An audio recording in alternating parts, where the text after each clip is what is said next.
আসসালামু আলাইকুম, স্বাগত জানাচ্ছি আজকের এই ভিডিওতে। আজকে প্রতিযোগিতামূলক পরীক্ষাতে আসা একটি প্রশ্নের সমাধান করব। প্রশ্নটি হচ্ছে, যদি তেলের মূল্য 25% বৃদ্ধি পায় তবে তেলের ব্যবহার কত পার্সেন্ট কমালে তেল বাবদ খরচ বৃদ্ধি পাবে না।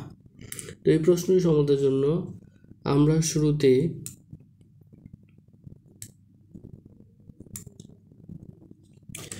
25% বৃদ্ধিতে তেলের মূল্য বের করে নেব।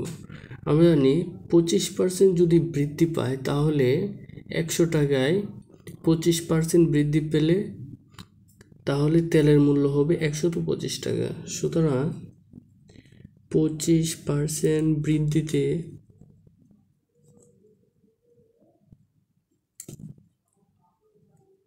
তেলের মূল্য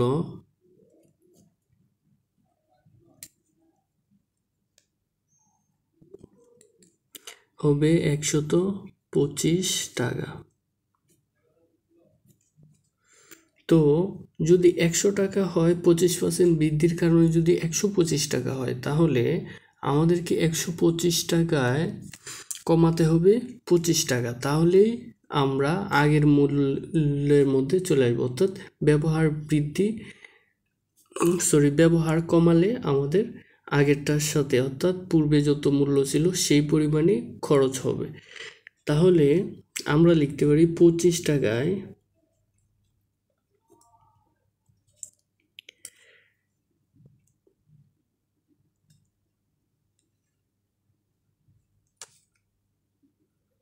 সরি 125 টাকায় খরচ কমাতে হবে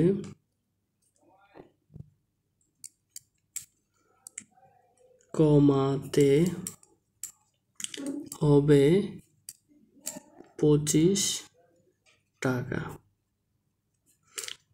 আমরা যদি 125 টাকা থেকে যদি 25 টাকা ব্যবহার যদি তেলের খরচের মধ্য থেকে কমাই, তাহলেই 100 টাকা হবে, অর্থাৎ আগের মূল্যে চলে আসবে। সুতরাং 1 টাকায় খরচ কমাতে হবে 25/125। এখন 100 টাকায়, যেহেতু এখানে বলা হচ্ছে ব্যবহার কত পার্সেন্ট কমাতে হবে, সুতরাং 100 টাকায় কত পরিমাণে কমাতে হবে সেটাই বলা হচ্ছে। 25 × 100 নিচে হচ্ছে 125। আমরা যদি 25 দিয়ে ভাগ করি তাহলে 4 25 100 এবং 5 25 125।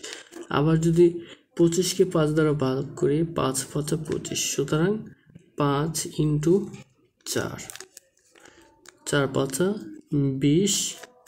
অর্থাৎ তেলের ব্যবহার কমাতে হবে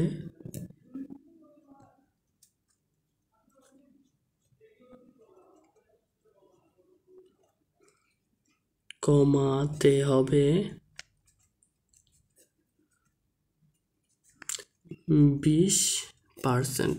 এই হচ্ছে আমাদের কাঙ্ক্ষিত সেই আনসার।